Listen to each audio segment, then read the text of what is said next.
અમે અહીંયા રવિરાજે ડીઝલ ભરાવા આવ્યા ને ડીઝલ ફેરવું ઓઇલ આપે છે. ઓઇલ આના પાસે જાજુ છે ને ઓઇલ પાછું ભાવથી દેતા હોય વાંધો ને એનું ડબલ ભાવ લઈએ છે.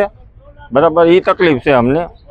ના કે ડબલાના સમજી લે 5 લીટરના 250 રૂપિયા છે, 500 રૂપિયા તોડે છે. એટલે હાવ એમાં સમજો કે હાવ લડી જ લઈએ છે. એટલે અન્યાય એવી કરે છે કે વાત ડીઝલ છે છતાં પણ ડીઝલ નથી દેતા. ના, બીજે ક્યાંય નહીં, એક અહીંયા લાચારી કરવી પડે, બીજે ક્યાંય ઓઇલની લાચારી નથી કરવી પડે. ત્યાં ધ્રાલ ઓઇલ આપે છે. હું ઓઇલ એને સ્ટોક છે ને અત્યારે ડીઝલની થોડીક અછત છે ને એટલે આ લોકો ડીઝલ આપે છે. ઓલા ડીઝલ ઓલો ઓઇલ ધ્રાલ આપે છે, ડીઝલની અછત છે એટલે આને ઓઇલ છે જાજુ. એટલે ઓઇલ સમજી લ્યો એને હાવ ભાવથી પાડી નાખવું, એમ ભેગા જ કરવા રૂપિયા, બીજું કાંઈ નહીં. પરબત અમીર વસરા ધરાર ઓઇલ આપે.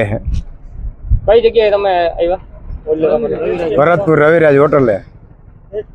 તમે ટ્રેક્ટર ને સાઈડમાં રાખીને કયું ના વિભાગ છે? શું પ્રશ્ન શું છે ઓઇલ નો? ઓઇલ નો શું પણ પ્રશ્ન? ઓઇલ ધરાર દીએ ડીઝલ ભેગું. ડીઝલ ભેરું ઓઇલ અમારે શું કરવું ટ્રેક્ટર માં ઓઇલ ને?